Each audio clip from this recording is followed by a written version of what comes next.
அனைவருக்கும் வணக்கம். நான் ஜோதிடர் தமிழரசன் பேசுகிறேன். இந்த சேனல் ஃபஸ்ட் டைம் பார்க்குறவங்கள இருந்தீங்கன்னா சப்ஸ்கிரைப் பண்ணிக்கிங்க, பெல் பட்டனை கிளிக் பண்ணிக்கிங்க, ஆளுங்கிற ஆப்ஷன் இருக்கும், அதையும் செலக்ட் பண்ணிக்கிங்க. அப்போ தான் நாங்கள் போடுற வீடியோஸ் எல்லாமே உங்களுக்கு நோட்டிஃபிகேஷன் வரும். இன்றைக்கி நம்ம இந்த வீடியோவில் பார்க்க போகிற தலைப்பு, நம்ம இப்போ எதை பற்றி பார்க்க போகிறோன்னா, அவிட்ட நட்சத்திரம். அவிட்ட நட்சத்திரக்காரங்களுக்கு நடந்துகிட்ருக்க அல்லது இனிமேல் வரப்போகிற சனி திசை உங்களுக்கு எப்படி இருக்குன்னு பார்க்கலாம். சரிங்களா? அவிட்டம்ங்கிறது வந்து பார்த்திங்கன்னா உங்களுக்கு மகர ராசியிலையும் இருக்கும், கும்பராசியில் இருக்கும்.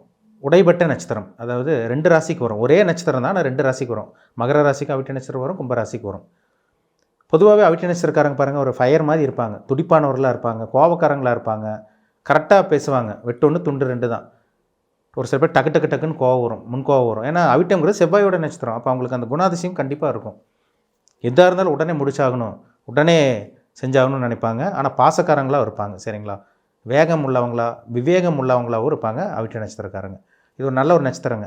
நிறையா வந்து பாருங்கள், நிறைய பேர் அவிட்ட நட்சத்திரக்காரங்க பாருங்கள், இந்த ஜிம்முக்கு போகிறது, இந்த ஸ்போர்ட்ஸ் ஆக்டிவிட்டீஸில் ஈடுபடுறது, விளையாட்டு இதில் சாதிக்கிறது, இதெல்லாம் பார்த்திங்கன்னா அவிட்ட நட்சத்திரக்காரங்களாக தான் இருப்பாங்க. மருத்துவர்கள், நிறைய பேர் அவிட்ட நட்சத்திரக்காரங்க மருத்துவர்களாக இருக்காங்க. நல்ல நல்ல ஒரு பொசிஷனில் இருக்கவங்களாக இருக்காங்க. நிர்வாகத் திறமை கொண்டவங்களாம் பாருங்கள் அவிட்ட நட்சத்திரக்காரங்களாக இருப்பாங்க. யூனிஃபார்ம் சர்வீஸ் பண்ணிகிட்டு இருக்கவங்களாம் அவிட்ட நட்சத்திரக்காரங்க நிறைய பேர் இருப்பாங்க. அவிட்டம்ங்கிறது ஒரு நல்ல ஒரு நட்சத்திரம் தான், செவ்வாயோட நட்சத்திரம். நிர்வாகத் திறமை இருக்கவங்களுக்கு, கரெக்டாக நடந்துக்குவாங்க, ஒரு போல்டான ஒரு பர்சனாக இருப்பாங்க அவிட்ட நட்சத்திரக்காரங்க. கட் அண்ட் ரைட்டாக நடந்துக்குவாங்க. பிறக்கும் போதே செவ்வாய் தசைங்க. செவ்வாய் தசை வந்து பிறக்கும் போதே செவ்வாய் தசை முடிஞ்சு, ரெண்டாவது உங்களுக்கு ராகு தசை 18 வருஷம் நடக்கும்.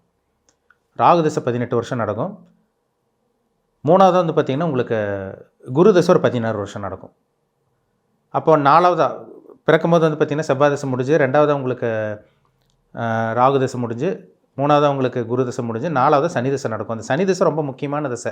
ஏன்னா உங்களுக்கு கிட்டத்தட்ட 33-35 வயசுக்கு மேலே தான் உங்களுக்கு சனி தசையே வரும்.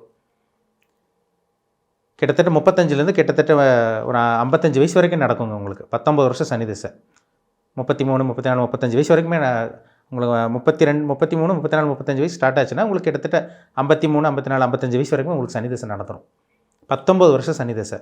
35 வயசுக்கு மேலே வரும் உங்களுக்கு, கண்டிப்பாக கன்ஃபார்மாக வரும். அந்த சனி வந்து உங்களுக்கு யோகம் செய்யுதா அவயோகம் செய்யுதான்னு பாருங்கள். ஏன்னா சனி வந்து எல்லாத்துக்கும் நல்லது பண்ணிடுறாது. அதே மாதிரி சனி வந்து எல்லாத்துக்கும் கெட்டதும் பண்ணாது. சனி கொடுக்க ஆரம்பிச்சிட்டாருன்னா கொடுத்துட்டே இருப்பார், கொடுத்துட்டு போயிட்டே இருப்பார். சனி கெடுக்க ஆரம்பிச்சிட்டாருன்னா 19 வருஷம் ஒரு மனுஷன் இல்லாமல் பண்ணிடுவார். கடனில் போய் மாட்டுறது, நோயை கொடுக்கறது, எதிர்ப்புகள் உண்டாக்குறது, அசிங்கமானத்தை கொடுக்கறது. ஏன்னா நோயை கொடுக்கறது, நோய்க்குண்டான கிரகமே சனி தான். இதே சனி செவ்வாயில் சேர்ந்து 8ஆம் இடத்துல சம்மந்தப்பட்ட விபத்தை கொடுத்துரும். செவ்வாய் வந்து ஆக்சிடெண்ட்டை வைக்கிற கூடும், அதாவது ஆக்சிடெண்ட்டை வைக்கிற கிரகம், விபத்தை ஏற்படுத்துகிற கிரகம் செவ்வாய். சனி வந்து நோயை கொடுக்குற கிரகம். அப்போ செவ்வாய் சனி காம்பினேஷன் 8ஆம் இடம்லாம் சம்மந்தப்பட்ட ஆக்சிடெண்ட் ஆகிறது, நோய் வர்றது, இந்த மாதிரி பிரச்சனைலாம் கண்டிப்பாக கொடுத்துரும். அப்போ சனி திசை ரொம்ப முக்கியமான திசை பாருங்கள், ரொம்ப முக்கியமான திசை. எந்த லக்னத்துக்கு சனி திசை நல்லது பண்ணும்? ரிஷப லக்னத்துக்கு சனி திசை நல்லது பண்ணும். மிதுன லக்னத்துக்கு சனி திசை நல்லது பண்ணும். கன்னி லக்னத்துக்கு சனி திசை நல்லது பண்ணும். துலாம் லக்னத்துக்கு சனி திசை நல்லது பண்ணும். மகர கும்ப லக்னக்காரங்களுக்கு சனி திசை மிகப்பெரிய நன்மை பண்ணும். ஏன்னா இந்த 6 லக்னத்துக்கு தாங்க சனி நல்லது பண்ணும். புதனோட லக்னத்தில் பிறந்தவங்களுக்கும், சுக்கிரனோட லக்னத்தில் பிறந்தவங்களுக்கும், சனியோட லக்னத்தில் பிறந்தவங்களுக்கு தான் சனி வந்து ராஜயோகாதிபதியாக வரனால நிச்சயமாக நல்லது பண்ணும். ஆனால் சனி வந்து ராகுவோட சேரவே கூடாது. சனி சூரியனோட சேரக்கூடாது.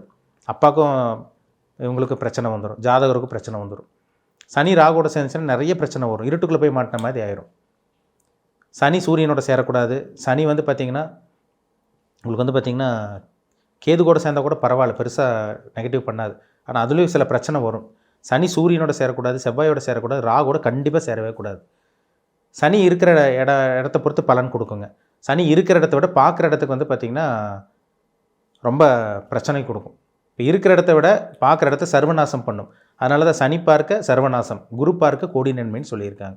குரு ஒரு இடத்த பார்த்தாருன்னா அந்த இடத்த விருத்தி பண்ணிடும், பிரச்சனை இருந்தால் கூட சால்வ் பண்ணும். சனி ஒரு இடத்த பார்த்துட்டாருன்னா அந்த இடமே சர்வநாசமாகும், அந்த இடமே காலி பண்ணி விட்ரும். இப்போ 7ஆம் இடத்த சனி பார்த்து திசை நடத்த திருமண வாழ்க்கையில் பிரச்சனை வரும். 4ஆம் இடத்தை பார்த்தா அம்மாவோட ஆரோக்கியம் கெட்டு போகும், உங்களோட சுகஸ்தானமே கெட்டு போயிடும். 5ஆம் இடத்தை பார்த்தா குழந்தைங்களால் பிரச்சனை, மன அழுத்தம், இதெல்லாம் கண்டிப்பாக சனி கொடுக்கும். ஆனால் சனிக்கு உகந்த இடம் என்னென்னு பார்த்தீங்கன்னா 3, 6, 10, 11. இப்போ 3ஆம் இடத்துல சனி இருக்கலாம், தாராளமாக இருக்கலாம். 6ஆம் இடத்துல இருக்கலாம், எதிர்ப்புகள் இருக்காது, கடன் இருக்காது, எல்லாத்தையும் சமாளிக்கிற மாதிரி வந்துடும். 10ஆம் இடத்துல சனி தனிச்சிருக்கிற விட கூட்டு கிரக சேர்க்கை, சுபகிரக சேர்க்கை இருந்தால் அந்த 19 வருஷம் சனி திசை சூப்பராக இருக்குங்க, தூள் கலப்பலாம். 11ஆம் இடத்துல சனி இருந்தால் கொட்டி கொடுக்கும் சனியாக இருக்கும். ஆனால் நீங்கள் வந்து சிம்ம லக்னத்தில் பிறந்திருந்தாலோ கடக லக்னத்தில் பிறந்திருந்தாலோ இந்த சனி வந்து பெருசாக நல்லது பண்ணாது. அந்த சனி வந்து ராகுடைய செவ்வாயோடையெல்லாம் சேர்ந்துருச்சுன்னா மிகப்பெரிய ஒரு நெகட்டிவான விஷயம் தான் சனி திசையில் கொடுக்கும். சனி ராகுவோட சேரவே கூடாதுங்க. கடக லக்னக்காரங்களுக்கு சிம்ம லக்னக்காரங்களுக்கு சனி நோயை கொடுக்குற கிரகம், கடனை கொடுக்குற கிரகம், அசிங்க அவமானத்தை கொடுக்குற கிரகம்.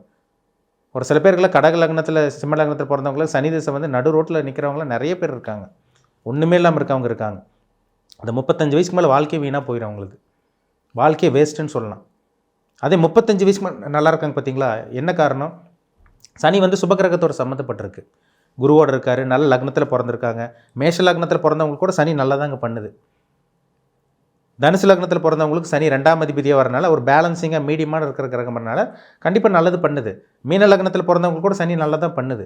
சமகிரகம், மீடியமான கிரகம். அவர் நல்லவரும் கிடையாது, கெட்டவரும் கிடையாது. தனுசு மீன லக்னத்தில் பிறந்தவங்களுக்கு.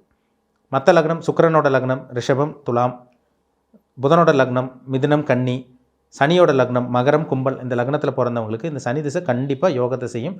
பாவகிரகத்தோட சம்மந்தம் இல்லாமல் சுபகிரகத்தோட சம்மந்தப்பட்டுச்சுன்னா 19 வருஷம் நல்ல ஒரு வாழ்க்கை கண்டிப்பாக ஜாதகர் வாழ்ந்துட்டு போகிறாங்க.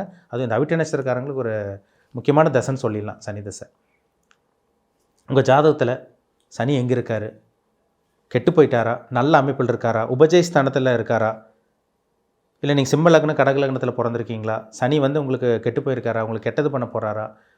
இல்லை வந்து நல்ல லக்னத்தில் பிறந்திருக்கீங்க, அதாவது சுக்கிரன் புதன் சனியோட லக்னத்தில் பிறந்திருக்கீங்கன்னா சனி நல்லது பண்ண போகிறாருன்னு அர்த்தம்.